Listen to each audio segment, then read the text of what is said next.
de vuelta. Los resultados obtenidos el domingo generaron satisfacción para unos, pero además malestar y preocupación en otros sectores. La evaluación de los resultados, más allá de las reacciones y su incidencia en el futuro político del país, lo analizamos con nuestros invitados.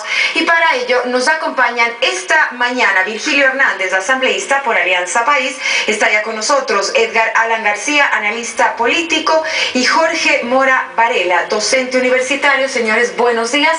Bienvenidos. Los resultados pueden o deben ser leídos como un termómetro de apoyo, en este caso al gobierno nacional. Por favor, empecemos.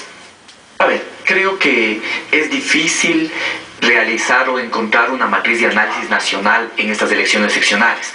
Y digo esto porque, por ejemplo, el Movimiento País gana prefecturas, pero pierde al mismo tiempo capitales. Se pierde las elecciones en alcaldías, pero al mismo tiempo se gana las elecciones como lista en las concejalías. Y de igual forma sigue existiendo un importante apoyo en todo lo que tiene que ver en juntas parroquiales, lo cual refleja a su vez la votación del sector rural. Entonces es muy difícil establecer todavía algunas matrices de análisis nacional. Creo que hay que mirar cada uno de los resultados en las provincias para luego intentar sacar algunas conclusiones nacionales. En Quito, yo diría, en Quito hay dos o tres elementos que es importante analizar. En primer lugar, creo, y esta es una de las debilidades que tuvimos en la candidatura de Augusto Barrera, no se analizó de manera adecuada esta coalición del centro derecha que ya de base aprovechó ese 40% del anticorreísmo que existe y que se ha manifestado históricamente en todas las elecciones. ¿Qué es lo que pasaba? Que ese 40% en otras elecciones estaba disperso.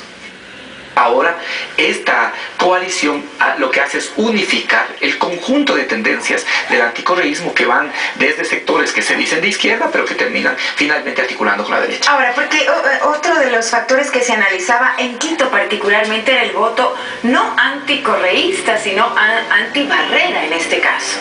Sí, pero si usted en cambio mira y analiza las encuestas que existen hasta de las candidaturas opositoras, usted va a encontrar que la calificación a la gestión de Augusto Barrera siempre está por encima del 65-70%. Y quizá aquí también hay otro elemento de análisis que nos permite explicarnos lo que pasó. A la ciudad se le ha propuesto, se le ha planteado y se están ejecutando grandes obras que son respuestas reales, no demagógicas. Por ejemplo, el problema del tráfico, como es el metro, a la posibilidad de circular en una ciudad que tiene su complejidad, una ciudad larga, una ciudad angosta. En la parte más angosta tiene 1.5 kilómetros, en la parte más ancha, que es precisamente en el centro norte, apenas 6 kilómetros. Entonces el plan vial. Pero ¿qué es lo que pasa? Estas grandes obras, metro, plan vial, espacios públicos, parques metropolitanos, ¿qué implican? Implican que la ciudad destine grandes recursos a satisfacer esas obras, lo cual significa que hay menos recursos para atender las obras concretas, en cambio, que la gente requiere en cada uno de los barrios. Se han hecho 1.300 accesos a barrios, pero obviamente falta realizar las vías secundarias, las transversales, falta repavimentar. Entonces, estos son elementos también que quizá no se supieron explicar adecuadamente. Atención quizá más cercana a la gente, entonces, de acuerdo a lo que manifestaría entre una de las razones del asambleísta. Señores, ¿cuáles son sus posiciones y sus lecturas al respecto? Bienvenidos. Gracias. Mira, yo creo que hubo algunos errores en la campaña de Barrera. Por ejemplo, se menospreció al oponente al principio, ¿no? Hubo una especie de triunfalismo que no le permitió evaluar realmente con quién se estaba enfrentando, y eso lo aprovechó a través de redes sociales, ¿no? Porque a través de ella desinformó, tergiversó, lanzó consignas demagógicas, el candidato Rodas, y la gente pescó eso como una posibilidad de cambiar. Es más, utilizó la palabra vivir, del buen vivir de la Revolución Ciudadana, para proponer un podemos vivir mejor. Es decir, como que pensó todos los elementos y fue desglosando todo ello para ganar la aceptación popular. Incluso cuando Correa quiso apoyar a Barrera, él lo hizo ver como que el candidato Barrera era tan débil que necesitaba de ayuda para ganar. Entonces, la estrategia política de Rodas y quienes le rodeaban fue mucho más agresiva, fue mucho más efectiva, Y no es que el candidato, digamos el alcalde, se haya derrumbado en las encuestas. Resulta que pasó en enero, ya se lo ubicaba entre el 37 y el 40% de aceptación, pero a boca de urna no había repuntado, había seguido ahí. Es decir, no es que se derrumbó, sino que no subió.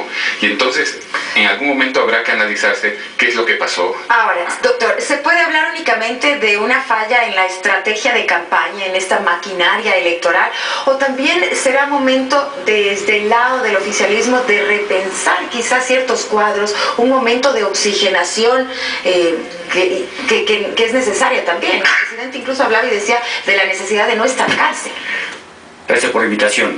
La verdad es que me parece que hay que tomar en cuenta algunos otros elementos que no solamente son los actores políticos, sino también la comunidad. La comunidad parte de una cultura en el hecho de que, si históricamente vemos que antes del año 2007 empezó Rafael Correa siendo prácticamente alguien nuevo, desconocido, y sin embargo en pocos meses llegó a captar la primera magistratura.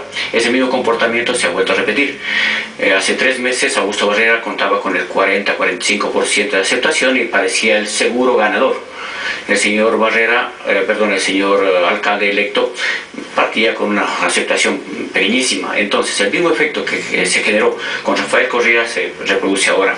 En ese sentido habrá que entender las características de nuestra comunidad. Yo diría, la ciudad crece a una velocidad más grande de la capacidad de respuesta de la autoridad. Cuando la autoridad termina una obra, posiblemente ya no satisface. La otra cosa es que los desarrollos sociales hacen que clases empobrecidas estén entrando a clase media. Y eso hace que las necesidades cambien con una velocidad y con una dinámica realmente que la autoridad no alcanza a dimensionar. Posiblemente la autoridad hace una obra y espera que el pueblo la agradezca, el pueblo está pensando en otras necesidades insatisfechas. Ahora, me parece que es un buen momento, entiendo que es un remesón bastante fuerte que está sufriendo la Revolución Ciudadana, pero habría que cogerlo con pinzas. Me parece que de cara al futuro esto le va a servir a entender quizá qué está haciendo los cuadros de la Revolución Ciudadana, porque a la larga la elección presidencial está a 2017 y no existe un líder a nivel nacional que se oponga a Correa. El líder que parecía que tiene las mejores opciones está entretenido en la alcaldía y creo que si no se concentra al 100% la ciudad como Quito, que es hermosa pero conflictiva, que es difícil, lo puede absorber. Me parece que el señor Rodas tiene que hacer una alcaldía con toda la concentración del caso, porque caso contrario la misma ciudad lo va a matar. Sí, a ver, creo que es importante señalar, y en el transcurso de la campaña se pudo mirar que Augusto Barrera tiene un plan integral que además se está ejecutando, un plan que significa respuestas concretas al tema de vialidad, al tema del tráfico, y significa respuestas concretas a la posibilidad de consolidar el buen vivir en una ciudad que efectivamente es difícil, una ciudad que tiene demandas cada vez más exigentes. Entonces, mientras acá se intentaba explicar un plan integral, quizá, y en eso coincido, no se pudo contrarrestar adecuadamente una campaña negativa basada en el no tráfico, menos multas, menos impuestos. Sobre todo, y creo que ahí faltó profundidad en explicar que cuando se habla, por ejemplo, de menos impuestos es demagógico, y ahora vamos a ver. Personas a las que se les rebajará $1, $5, en cambio, otros grupos que serán beneficiados con miles de dólares. O lo de multas es un importante elemento de regulación. No se puede hablar de eliminar las multas, porque las multas ayudan, por ejemplo, a que no se construyan, digamos, sitios de diversión en espacios residenciales, o a que se regule de alguna forma el tráfico en una ciudad que tiene un problema fundamental de movilidad. En Quito, si no se desarrollan estas grandes obras, en el 2017 nos moveremos a menos de 9 kilómetros por hora, y por lo tanto no todos los ciudadanos podemos seguir utilizando nuestro auto. Pero reducir el análisis únicamente al tema de las propuestas de campaña o al hecho de cómo se enfocaron en la campaña unos u otros candidatos no es demasiado simplista en este caso. Yo no creo. Porque el hecho no es más profundo, quizá. No es tanto lo que tú haces, sino cómo llega lo que haces. También es un asunto de imagen, es un asunto de trabajo también a través de los medios.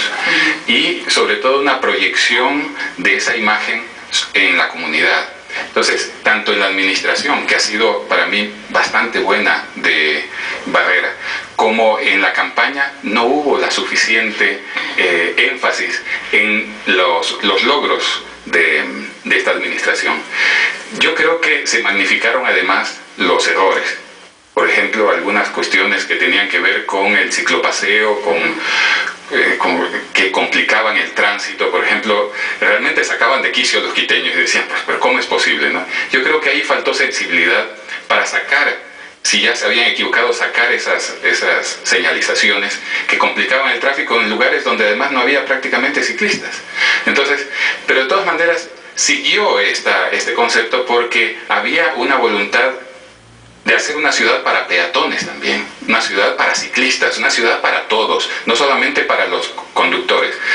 Se impuso un poco ese proyecto, a pesar de que en la ciudadanía había cierto malestar. Yo creo que faltó evaluar en algún momento la conveniencia o no de estos y otros errores que la ciudadanía vio como negativos. Pero me parece que había que complementar esto con aquello que significa lo políticamente deseable con lo técnicamente posible. No es posible conjugarlo.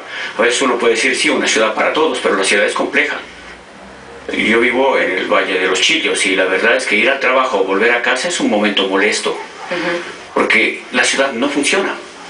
Y en ese sentido se ha planteado, en su momento se planteó lo del trolebús, o está planteando lo del metro, pero se está pensando en un segmento de ciudad.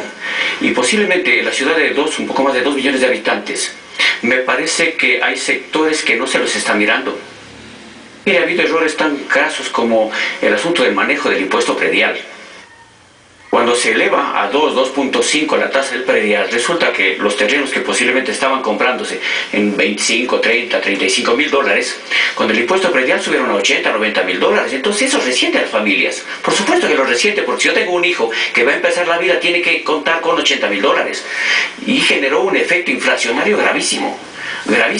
Y eso quizá los errores que no se alcanzaron a dimensionar. Primero, no somos la ciudad, no estamos en el eje central que va por la 10 de agosto y se ubica frente a la Magdalena. ¿Qué pasa con los otros sectores que estamos fuera? Y me parece que en ese sentido la autoridad quizá en un efecto curioso no dio la talla para entender esa complejidad de la ciudad en su grave complejidad.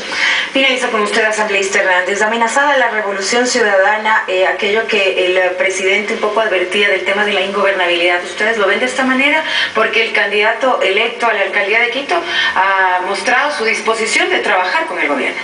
A ver, nosotros señalamos con claridad 2 o 3 cosas que tienen que ser una guía. En primer lugar, Quito no puede perder con esta elección. Por lo tanto, los grandes proyectos tienen que realizarse. Las aspiraciones por las que votó la gente en los barrios también tienen que realizarse. Ahora vamos a ver si es que efectivamente se puede o no el 15 de mayo acabar con el tráfico. Ahora vamos a ver si es que efectivamente se pueden cumplir la repavimentación de todos los barrios. Y de la misma forma, creo que así como tenemos que estar vigilantes de que los ofrecimientos que se hicieron, porque gran parte de esta votación, yo no digo es una votación por rodas, gran parte de esta votación, una votación resentida contra Augusto Barrera. Entonces hay que mirar y ver si es que esas realizaciones que se prometieron ahora se cumplen, y de igual forma hay que estar vigilantes a que no se intente utilizar la capital de la República y tener la alcaldía de Quito para generar una fuente de desestabilización. Yo creo que en eso la ciudad va a estar vigilante todavía, creo yo. Aquí tenemos que analizar, que evaluar, pero al mismo tiempo recomponer para seguir construyendo en Quito una ciudad que es ciudad libertaria, progresista y cuna de la revolución ciudadana. Muchísimas gracias a nuestros invitados, un buen día para ustedes y también para ustedes. Gracias como siempre por su cordial sintonía.